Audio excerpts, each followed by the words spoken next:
皆さんこんにちは。ピボットの野島です。今日のテーマは、目標を立てると大きな成果が生まれないなんていう理論について今日は話したいと思います。この理論、目標のパラドックスと呼ばれるものなんですが、この理論を提唱している AI 研究者のケネス・スタンリー博士、そして長年の共同研究者であるジョエル・レーマン博士に今日はお越しいただいております。強著でWhy Greatness Cannot Be Planned という本を書いています。これ日本語で言うと、目標という幻想という本なんですが、もともとお二人ともオープン AI などで AI リサーチチームを牽引していたぐらい、もう AI といえばという方々なんですが、そんなお二人が AI 研究からこの目標ではなくてですね、偶然や探索というキーワードが AI の開発であったり、人間のクリエイティビティの本質、組織だったり人の働き方、なんと生き方にまで影響を与えるのではないかということを提唱しているわけなんですね。この中でですね、今日はこの理論の概要、そして誕生のきっかけ、さらには目標と創造性の関係、あとAI と我々どう付き合っていくんですかみたいな話までお話を伺っていければなと思っております。では、ここから英語で参ります。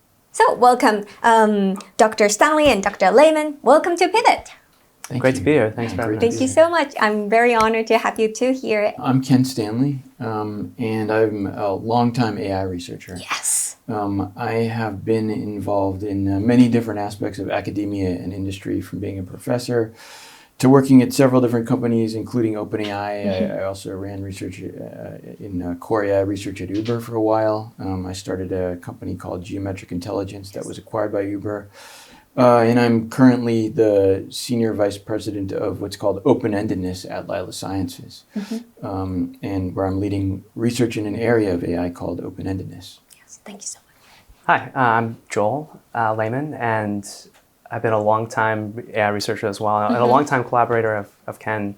I was Ken's grad student, I heard that. many years ago, and was collaborated at Uber and OpenAI, and I'm now recently joined Lila as well, so we're continue to work together. At Lila, what's your work out there?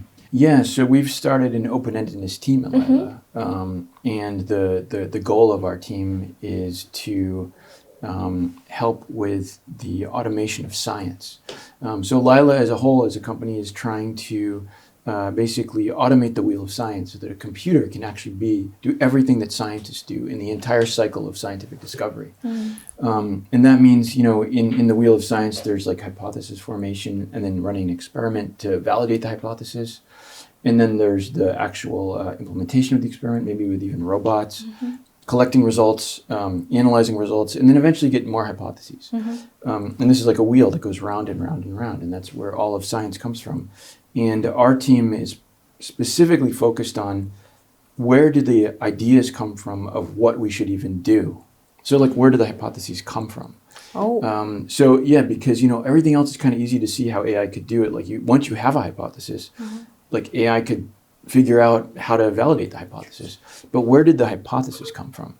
And so our team, which is the open-endedness team, is trying to understand how do open-ended hypotheses arise? Where do they come from? And how can a computer actually have things like that? So it's the question of foundation?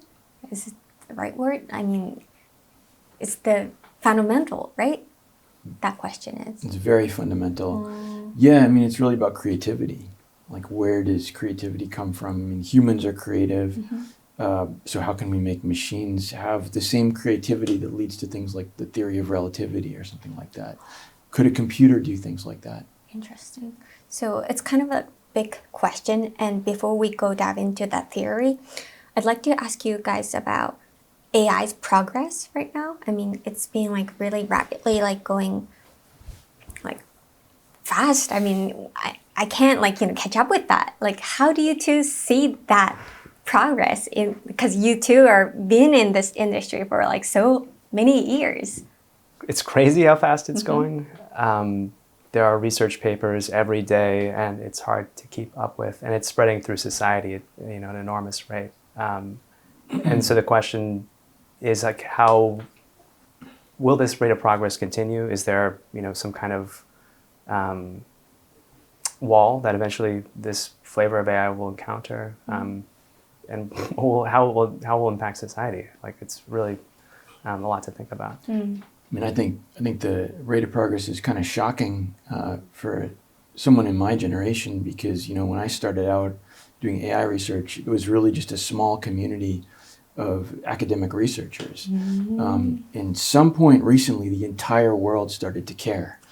And it's a very strange experience, you know. I mean, it used to be just I would be sharing my ideas with my friends. And now you see, like, it's on TV all the time. It's absolutely crazy. Right. It's not something I really foresaw in my lifetime that this would happen. Do you think it's a good thing, or what's your take? I mean, it's very complicated, I think. I mean, it's good in the sense that, you know, like, for me personally, it's good because it creates more opportunities, like, for me to do interesting work. Is it good overall for humanity? I mean, that's a much more complicated question. And obviously, like, society is debating this right now.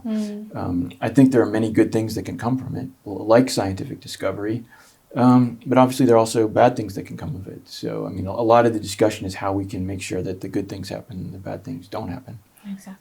That's why you've been keep saying this theory is important, right? Paradox of objectives theory. What's that mean? I mean, in simple terms. Yeah, so we talk about this paradox of objectives in the book. Yes. And the idea it's a pretty simple idea. It basically says that if you set an objective, which is like what everybody does, every institution does. I mean, by institutions, I mean like governments, higher education institutions, companies, corporations, philanthropic. I mean, everything does set objectives in everyone. Yeah. But if you do that, then you may paradoxically prevent yourself from achieving your objective. And that's the paradox. And so you may say, well, why would that be? That sounds crazy. Everybody sets objectives. Well, the problem is that it is possible that the things that lead to your objective do not actually resemble your objective, which we call deception. The stepping stones that you need to follow because you're on a path to trying to solve this thing, they may actually look like they won't lead to the objective. And so if all you think about is the objective, then you will ignore the stepping stones that you need, which is a paradox. The very thing you need is the thing that you would not do if you only think about your objective. And history is full of examples of this kind of a thing. You know, for example, like vacuum tubes were used in the first computers. But the people working on vacuum tubes were not interested in computers. They were not trying to build computers. And so even more strange than that, if you imagine as a thought experiment, if we go back in time and we told people working on vacuum tubes, we could imagine the year 1850, something like that. So we take all these brilliant people and put them in a room and say, why are you working on vacuum tubes? It's very boring. You should work on computers. Like, this would be much better if we had computers. The interesting thing is, and this is paradoxical, we would have no vacuum tubes, of course, because they're now working on computers, but also we would have no computers because we need the vacuum tubes. So by setting the objective, you actually prevent it from being achieved.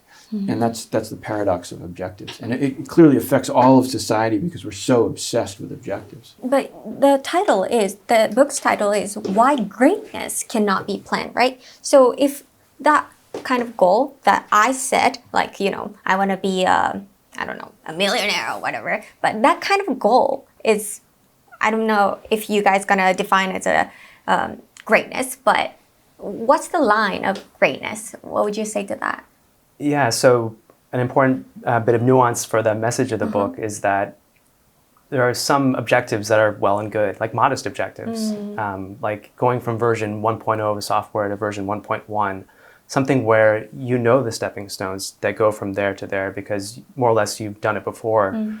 And so the paradox really comes into play with ambitious objectives, where things that are a couple of stepping stones away, where it's hard to know how actually to get from here to there. And then the nuance there is, how do you know whether it's something that's modest or ambitious? But yeah, this example of becoming a millionaire, maybe some fields of study are more likely to, you could become a millionaire, but maybe to become a billionaire is so ambitious that to attempt to do it and to judge what careers you choose by if they pay more or not might be exactly the wrong signal to follow. Because maybe what you needed to do was take an unpaid internship at something that's really following your passion and your interests, and that might be the thing that eventually would lead to you, becoming a billionaire many years later. Interesting. Do you have anything to add? Yeah, no, I mean, the line may be hard to define exactly, but it is true that at a certain point, things become too ambitious to pursue as objectives. And this leads to a lot of confusion with respect to the message of our books, especially for people who didn't read the book, because they think what we're saying is you should never have an objective. But that's not true. Yeah, I mean, we acknowledge that when they're not too ambitious, then it's reasonable to follow them. But the problem is that most interesting things that we want to achieve are ambitious. You know, the most important things in society, like curing diseases, creating artificial general intelligence, unlimited abundant energy, like those are very ambitious things. So the paradox applies probably to all those things, or becoming a billionaire for that matter. But things like I want to go to college and major in computer science, that actually is something many people have done before, and people know how to do that. Like they know what the stepping stones are. So it's not to say that it's easy. That's not what I mean by not ambitious. It's just that we know what the stepping stones are. Then it makes sense to follow as an objective. And so the most things in life are like that. But the things we're really interested in innovation are not like that. And that's what the book is about. I could see the picture of this theory. So you two have been an AI researchers, right? But what brought you to this theory? I mean, is it related to your researches? Yeah, it's a very circuitous story. So we were interested in an area which now would be called open-endedness. We were interested in systems that could over time produce more and more interesting stuff without necessarily knowing what it will produce. And so it's sort of like human civilization is open-ended. Like all the things we've ever invented, from wheels and fire all the way to things like space station and computers. And we were interested in how systems like that work, like from an algorithmic AI perspective. And we were doing research about that. We created systems to help us to research how systems like that work, because we don't yet know how to build a system like that. And over the course of that research, we saw results which actually revealed this paradox of objectives. To our surprise, we weren't expecting to discover anything like this. And one of the main things that led to that was this thing called Picbreeder. It was a big experiment with image breeding that we'll probably get into. But that's the general stories. We were just looking at AI. We were not trying to create a theory about how innovation works or something like that, but it was an accidental, serendipitous discovery. Accidental is the key point, I guess. But could you show us about the Picbreeder thing? Because most Japanese people don't really know about that. Okay. Yeah. So let me tell you a little bit about the Picbreeder system. So what we have on the screen here is actually what it looks like to go to Picbreeder. And I just want to say before we look at this, why this even exists. So like I said, we were interested in open-ended systems. Yes. And so when you see this, what you're going to see is it's sort of like people breeding images. And so, it may look like a toy. It's kind of like, well, it's a way of finding interesting images. But the thing to keep in mind is that the reason we did this was because we wanted to understand the overall phenomenon that happens when there's people open-endedly exploring in some large space, like what happens. And the image space here is what allowed us to do that experiment. So people are exploring through the space of pictures. And what you can see on the screen is that if you went to Picbreeder, you would be inside of an interface that looks like this. And you see here 15 random blobs, basically. And so what you could do is basically breeding. You could choose one of them, and then what you're saying is, I like this one, I would like it to be a parent. So it's like you're breeding dogs or horses or something like that. And so if I click on this, then I can see that it becomes the parent over on the left, it's shown, and then those are its children. And just like if you had children, its children resemble the parent. Right. But they're not exactly the same. There is this one particular child that's quite different, and so we might choose that then to do another iteration or another generation of breeding. And then it gets another generation of children. So we're seeing the generations over time build up, and we're exploring picture space. Now, you may think just at this point, like, oh, that's not that interesting. I mean, maybe, like a few minutes of this could be fun. It might be for a few minutes, then I'll go back and do something really important. But the thing is, what was really interesting is that if we let people play with this for, say, instead of the 2 or 3 iterations we just did for several dozen, what they discovered was really surprising. You could see here that they discovered these images. That's the art. These images, it looks like art. And it looks like real things. You know, you can see a butterfly there in the middle. You can see a skull on the upper left. There's Jupiter in the lower left, even has the red spot on it. And so people would discover this kind of stuff in this world. And so what is interesting about that is that the vast majority of this world, the space of possibilities, looks like these random blobs. But the human beings who are playing with this system were finding these incredibly rare needles in a haystack. Very, very rare artifacts, but consistently, which are what you see on the screen now. And we needed to understand how and why people were able to make these kinds of discoveries. Should I just continue to explain it? Or, okay, so maybe I can explain just for a second what was actually going on that was so interesting. This will really give a deep insight, I think, into why we wrote this book. So one thing you can do in this site is that you can see things other people bred. So like this face, for example, someone else actually bred this face, but I could then see it online, like on the web, and I could say, I want to do more with that. So I want to breed it further, and then I would get an interface like this. And then you could keep playing, like I could choose this child, and then it could go. And so what that means is that basically you have what looks like what this happening, which a biologist would call phylogenies. These are like giant family trees. Like one thing leads to another, and this giant tree of discovery is happening because people can branch off of each other's discoveries. And so that's what's leading to all these things, people branching off each other. And so now, you know, if you look at it, you look at these images, like these are example images, like these are remarkable discoveries. Like look at the stem on the apple or like the handle on the pitcher. And just to consider that these are happening through basically random mutations over just several dozen steps. So this is not like modern image generation. Like, you know, things like DALL-E, like image generating neural networks today, large models, like this is not that. This is a tiny, tiny thing which has never seen any data from the real world before. It's not pre-trained on the real world. So these are like real discoveries. And so what was really interesting though, that we discovered is that we asked the question, how is this happening? You know, how is this happening so much?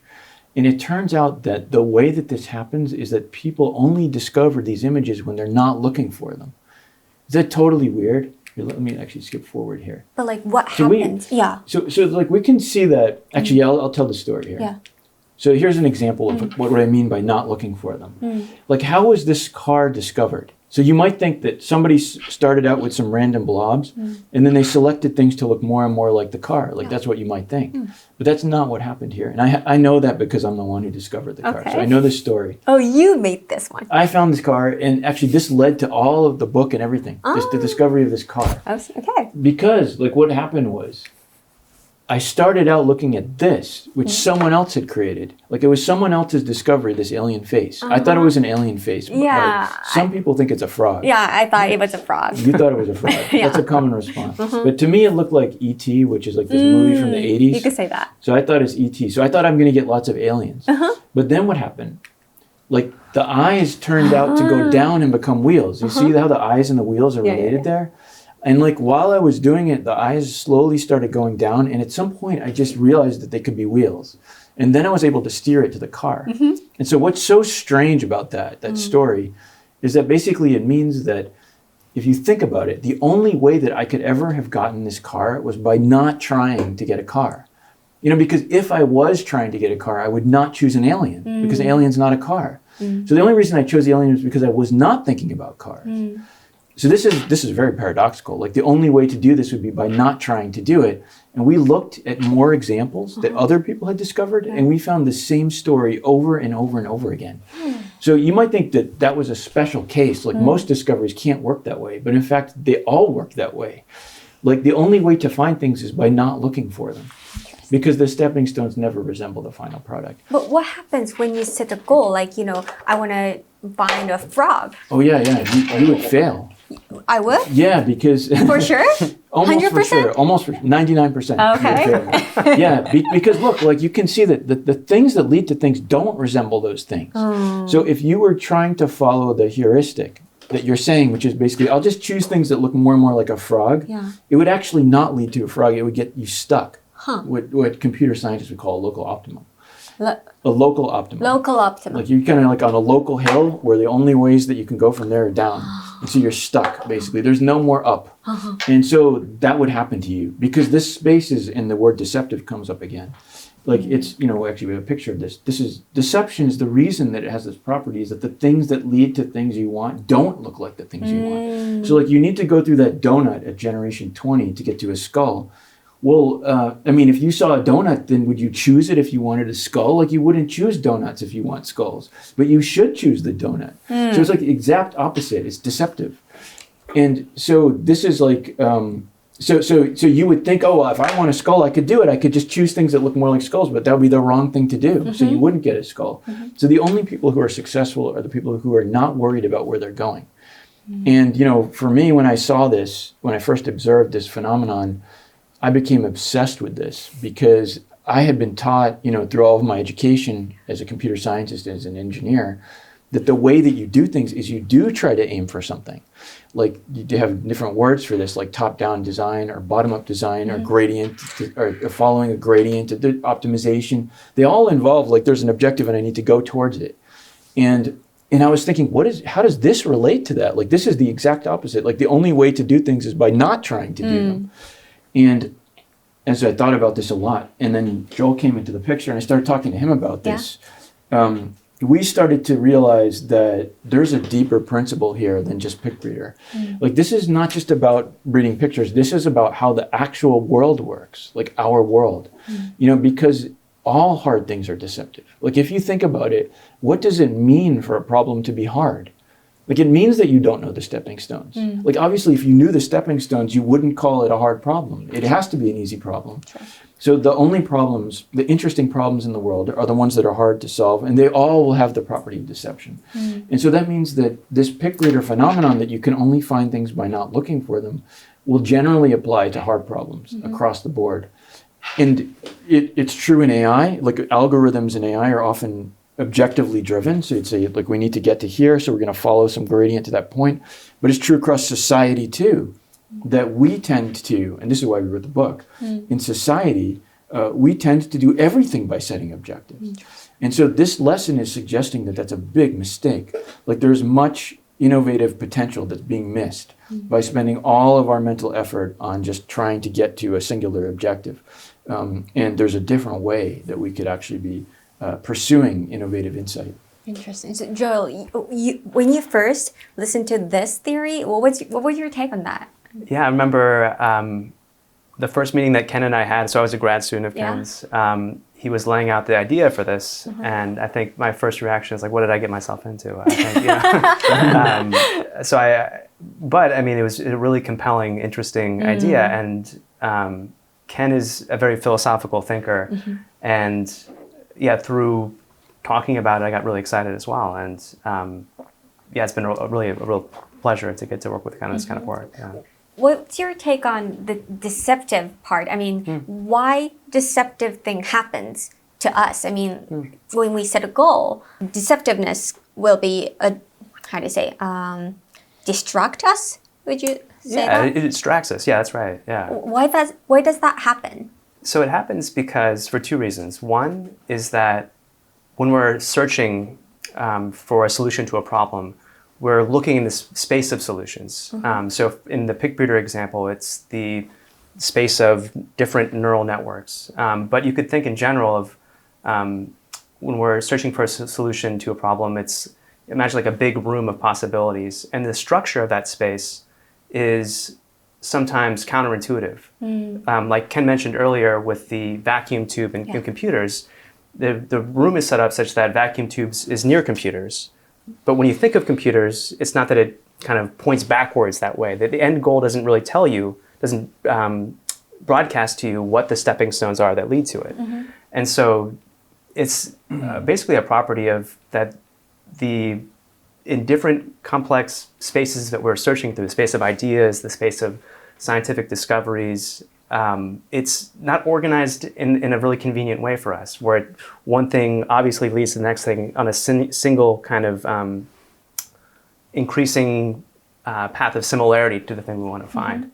And that seems to happen all over the place. So, go ahead. No, I mean, is it about Like we're not trying to, but we kind of narrow down the site you call? Yeah, I think one thing is that because we become accustomed to following goals in daily life that do work.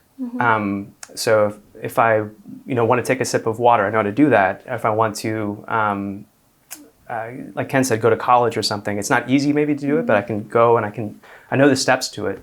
We tend to extend that kind of thinking too far sometimes because it's kind of intuitive, and it also it has like an appeal to it, to imagine that I can just set whatever I want, and if I work hard enough with my focus narrowed enough, then I can just get there. Yeah. There's a certain kind of attitude that is, you could say there's something poetic about it. Like I'm just going to try with all my strength to get to this place, and if I just try enough, I'll get there. Sure. So it's kind of beautiful, but unfortunately, it doesn't always work. And when you say about being distracted, or that sometimes we fail to see the stepping stones that are right in the neighborhood around us. We could be so focused on getting something really ambitious in our life that there was this opportunity right here that we just didn't see because we were so narrowed in. Right. That happens to me so many times. Me too. But yeah. Yeah, I mean, this relates a lot to opportunism and the ability to pivot.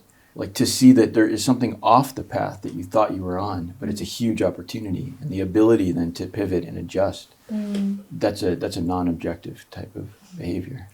But what should we do when we try not to have a goal? I mean, what guides us now?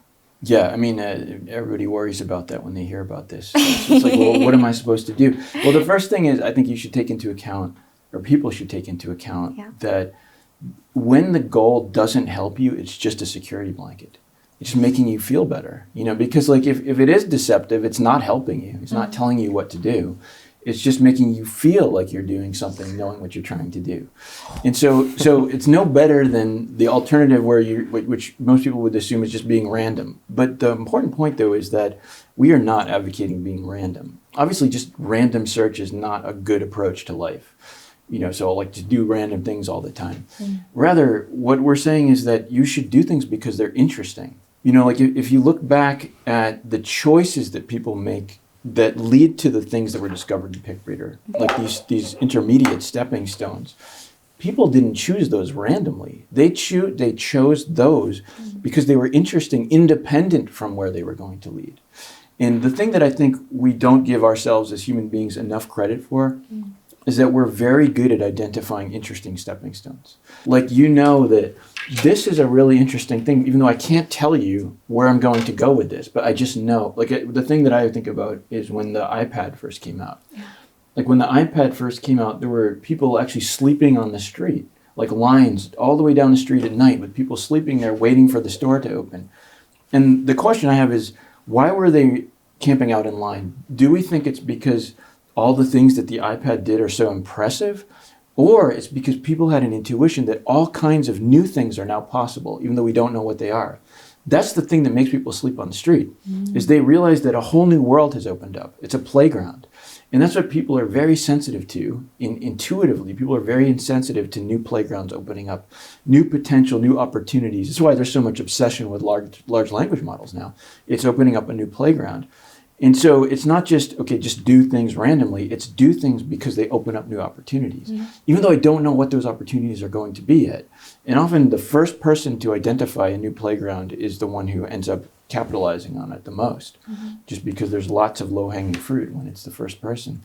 And so that's I think the guiding principle is to follow the compass of interestingness, which is a whole big discussion in itself. Is like, how do we know what's interesting? But that's where it starts.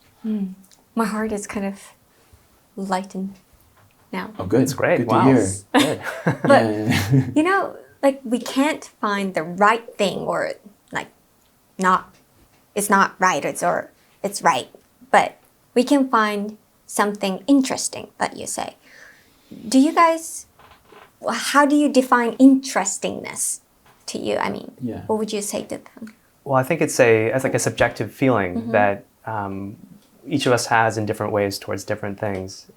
So like, what hobbies are you drawn to? What things feel they have this magnetic pull to you? And is it like intuition? Yeah, so I think it's kind of difficult to nail down, and different people have different right, senses of it. So I don't know that in the book or that we prescribe a particular what the definition has to be. But I think it's something that that draws you out and is related to intuition and is a motivation. That's a motivation that's different than the kind of the pressure you might feel to achieve something that everyone else is telling you should want to do. So it's kind of an internal autonomous feeling, I think. I see.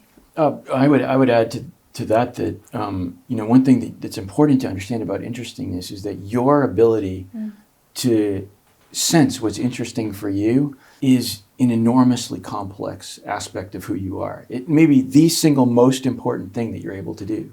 And we discount it a lot because the word subjective comes up. It's like, well, isn't it kind of subjective? Like, how do you know something is interesting? But we have to get past that, because the thing is that if you think about all of your talents and abilities, it's your sense of what's interesting that defines who you are. And so what I'm saying is that what is interesting is not just some random thing where it's like, well, I'm just going to choose something out of these 5 options just by like closing my eyes and moving my hand around. Rather, it's your entire life that comes to bear on what you believe actually could be interesting. It's going to be different for you, for me, because we live different lives. But your entire life is coming to bear. I mean, I'm emphasizing that because what I'm saying is that it is actually encompasses an enormous amount of information. Like the big worry people have often is that there's no information in it. It's like subjective, but like the objective is like very information informed. It's like, I know what the objective is. I can measure my progress. But interestingness is this kind of like fuzzy, elusive thing. But I'm trying to argue it's the opposite. The objective is more fuzzy and has less information, because after all, we don't know what can lead to the objective. That's why it's a hard problem. So it's this foggy, misty thing that we don't know what the future is going to be. But everything that you've ever experienced are things you actually have experienced. They're not ill-defined. It's your entire lifetime is now coming to bear on this question of, is this thing interesting? So to be more specific, like within your field, like within the field of AI, I have opinions about what is interesting because I spent my whole life studying AI. So of course you would expect me to have developed intuitions. They're not just random things. And you wouldn't just ask some random person on the street. And on the other hand, you wouldn't necessarily come to me and ask me for my opinions about like cooking or something like this, because I don't know anything about it. And so I couldn't tell you what's interesting there. But like what I can talk about are things that I've spent an entire lifetime building up intuitions about. And we just discount this ability, as a society. We discount the ability of people to know what's interesting. We don't trust it because it's not so-called objective. We only want objective things like measures.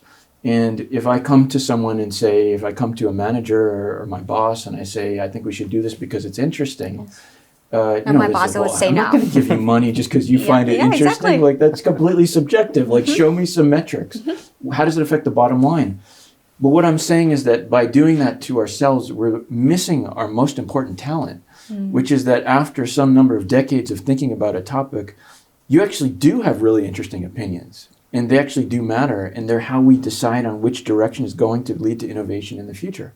And so the path of the interesting is a very information-rich path. In AI field, is this theory actually works? I mean, like, if you're not prompt the right question, they can't answer us back, right? That's the whole, consensus right now. But you're saying that you're not going to put the goal to AI, right? How would that work in AI research? That's what we did. Like after Picbreeder, like we weren't actually thinking about this kind of social critique.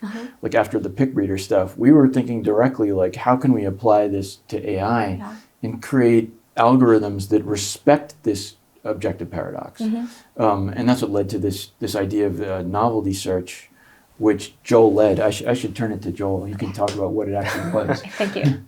Yeah, so the idea in novelty search was to try to take what was gleaned from Picbreeder and make it into something that wasn't, that was replicable, that could be made into an algorithm that could apply to AI. And so what we did was we took a simple maze and we put a robot in the maze, kind of a simulation. And the idea was that we could try running an objective-based search. We told the robot basically, the goal is someplace over in this direction, just try to get closer and closer to this goal. Or we could run a search based on novelty, which would be saying the robot should go towards places that it hasn't been before, to keep going towards newness. So novelty is kind of related to interestingness, at least something that is different than something you've seen before, has the potential to be interesting. If you've seen something many times, it isn't as interesting. So the search algorithm would try to keep the robot going to new places. And it turns out that if the maze itself is deceptive, which mazes are designed to be, this is kind of like a metaphor, that novelty search would actually help the robot get to the goal faster, and that if the maze was deceptive enough, then the search algorithm that was going towards the objective would get stuck. And the claim here is that this is kind of like a metaphor for hard problems in general, that we often find ourselves in this kind of maze, and sometimes the security blanket of thinking we're making objective progress towards something really ambitious actually lead us right into a dead end in this maze. And in fact, if we were following stepping stones through novelty, maybe we actually would find a way out of this dead end towards better places. And it turned out that this did work. It was an effective algorithm, and led to further research. So you have like two robots, and one you say like, go to the exit or whatever, this direction. And the other, you tell them that like find something new. Is it the right word? Yeah, that's right. Oh, Yeah. And the latter one worked? Right. Better, yeah. Yeah, it worked better. Worked better? Yeah, and so in some Yeah. ways it's surprising, in some ways it's not surprising. What is surprising is that searching, it's kind of like an empirical demonstration of a paradox, which is not searching for something helped you to find it faster. So kind of like, it's a little bit just interesting that is a finding. And it's not surprising, at least in the sense that if you look at the maze, it's kind of almost what you expect to happen, because the maze has like a dead end in it. Yeah. And by going closer to the goal, you're just right into that dead end. And by going to different places, even though it's a more circuitous route, eventually you get there. Yeah. Interesting. Yeah. I actually thought of the movie called Maze Runner. Have you heard of it? I've heard of it, but I haven't seen it. Yeah. Yeah, like people are trying to get out of that maze, but they're trying to get out, but they can't. But finally, they find some kind of different way to get out of this. So that's kind of similar to this, and Yeah. interesting. So do you have anything to add on about deception and novelty search? Yeah. So I mean, that was a great history of how this came to be and turn into the novelty search algorithm. But I thought I'd also just add in turn like the modern context, when you were talking about like you prompt a model and you just give it some objective and then it just gives you an answer. I think where this starts to come up now with like a modern AI, like with LLMs and things like that is, but what about like when we don't want to just ask it a question and get an answer, but we want it to do interesting things. Like we want it to do its own discoveries, to navigate the maze of ideas of what's coming in the future on its own. That's when this comes up now with modern methods, that if we just frame all these methods in an objective way, we just tell the model what to do and what we want it to do, we'll never get the ability to navigate things in this creative, open-ended way. Which is what leads to future innovation. And so I think there's like a kind of a novelty search-like aspect to future AI, where it will in fact try to aim for novelty. And the reason is because we don't always just want it to know where it's going. We want it to tell us where to go. And so it will, by looking at things that we haven't seen before, follow some kind of chain and path through the maze that will lead to things that are interesting. And the only, particular caveat to that is that we don't know what they are. So it's like we can't use novelty search to get to things that we want specifically. What we can do is say, if we do something like this, like a novelty search, it will go somewhere interesting. I just don't know where exactly. But all the interesting things in the world will eventually be found through an open-ended process. And so we need to figure out, like in the modern day, like how to take these principles and then to actually connect them to the models of today so that they can sort of lead into the future. And that's very related to the work we're doing at Lila Sciences now. So you said that you connect this theory to a lot of things, right? So one of them is, I think, business, right? At OpenAI, what you two did in AI research context and organization, like building context. What did you two do? Yeah, I mean, it relates to what I was just mentioning because we did this thing called evolution through large models, where we used large language models to propose ideas that could then be tested and followed, and we were trying to in the big picture we were trying to fill a space of possibilities that hadn't been explored before. It was basically robot designs was what it was doing in our experiment that we did there. But I mean, Joel can elaborate because he also implemented that experiment. So we were using language models to create new things, hoping to eventually create open-endedness in this way. I don't know that I have too much to add, actually. Yeah, I mean, like some Altman said that this theory influenced him, right? Yeah. But how did this theory influence him? I mean, have you talked to him? I mean, yeah. So, and that's a bigger picture thing than just what we did in our team. Yes, I mean, yes, Sam yes. Altman, like representing the whole company. Yeah. Sam Altman did say publicly. I mean, there's a video where he said that the ideas from our book had influenced how he thought about running a research organization and OpenAI in particular. And so, at some level, he was influenced. I think it was through a talk that I gave about the book that he actually came to be exposed to these ideas. And he did talk to me a bit about that too. Like he mentioned that it had a lot of influence on his thinking.